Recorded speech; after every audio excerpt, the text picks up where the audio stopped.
ମୁଁ ସ୍ମିତା ଆପଣ ସମସ୍ତଙ୍କୁ ସ୍ୱାଗତ କରୁଛି ଲର୍ନ ଇନ୍ ପାଇପଲାଇନ ଚ୍ୟାନେଲକୁ। ଏହି ଚ୍ୟାନେଲରେ ଆମେ ପାଞ୍ଚ ଧାଡିରେ ମହାପୁରୁଷଙ୍କ ଜୀବନୀ ବିଷୟରେ ଜାଣନ୍ତି। ଯେତେବେଳେ ପାଞ୍ଚ ଧାଡିରେ ଜାଣନ୍ତି ଅଧିକା ଜାଣିବାକୁ ଇଚ୍ଛା ହୁଏ।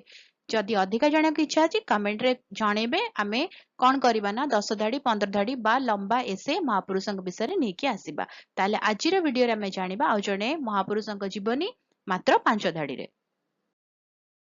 ଆଜିର ଭିଡିଓରେ କଥା ହେବା ପ୍ରଭୁ ଶ୍ରୀରାମଙ୍କ ପୁତ୍ର ଲବ ଏବଂ କୁଶଙ୍କ ବିଷୟରେ।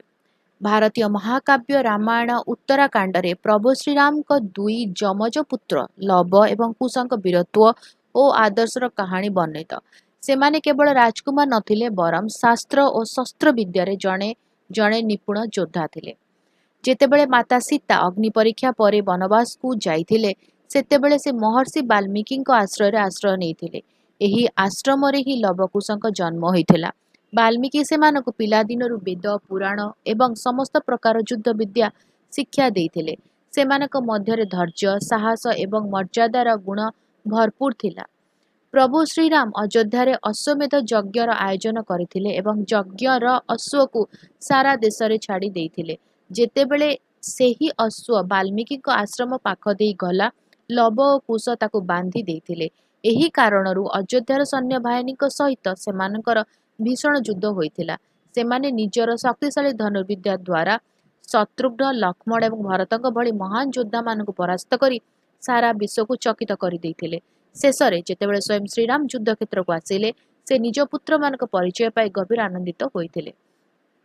ଲବ ଓ କୁଶ ମହର୍ଷି ବାଲ୍ମୀକିଙ୍କ ଠାରୁ ସମ୍ପୂର୍ଣ୍ଣ ରାମାୟଣ କଥା ଶିଖିଥିଲେ। ସେମାନେ ଅତି ସୁମଧୁର ସ୍ୱରରେ ଏହାକୁ ଗାନ କରୁଥିଲେ। ଅଯୋଧ୍ୟାର ରାଜସଭାରେ ସେମାନେ ଯେତେବେଳେ ନିଜ ପିତାଙ୍କ ଗୁଣଗାନ କଲେ ସେତେବେଳେ ସେମାନଙ୍କର ଜ୍ଞାନ ଓ ପ୍ରତିଭା ଦେଖି ସମସ୍ତେ ମନ୍ତ୍ରମୁଗ୍ଧ ହୋଇଯାଇଥିଲେ। ପରବର୍ତ୍ତୀ ସମୟରେ ଲବ ଓ କୁଶ ଅଯୋଧ୍ୟାର ଦାୟିତ୍ୱ ଗ୍ରହଣ କରିଥିଲେ। ଲବ ଲବପୁରୀ ବର୍ତ୍ତମାନର ଲାହୋର ଏବଂ କୁଶ କୁଶାବତୀ ନାମକ ନଗର ପ୍ରତିଷ୍ଠା କରି ଶାସନ କରିଥିଲେ। ସେମାନଙ୍କ ଜୀବନ ଆମକୁ ଶିକ୍ଷା ଦିଏ ଯେ ଉପଯୁକ୍ତ ଗୁରୁ ଏବଂ ସଂସ୍କାର ମିଳିଲେ ସନ୍ତାନମାନେ ଦେଶର ଗୌରବ ବଢାଇଥାନ୍ତି। ଭିଡ଼ିଓଟି କେମିତି ଲାଗିଲା ମୋତେ କମେଣ୍ଟ କରିକି ଜଣେଇବ। ଯଦି ଭଲ ଲାଗିଲା ଟିକେ ଲାଇକ୍ କରିଦେବ, ଭିଡ଼ିଓ ସହିତ ସେୟାର କର, ଚ୍ୟାନେଲକୁ ସବସ୍କ୍ରାଇବ କରି ବେଲ୍ ଆଇକନ୍ ପ୍ରେସ୍ କରି ଅଲ୍ ନୋଟିଫିକେସନକୁ ଅନ୍ ରଖିଥାଅ। ତାହେଲେ ରହୁଛି ଦେଖା ହବା ଭିଡ଼ିଓ।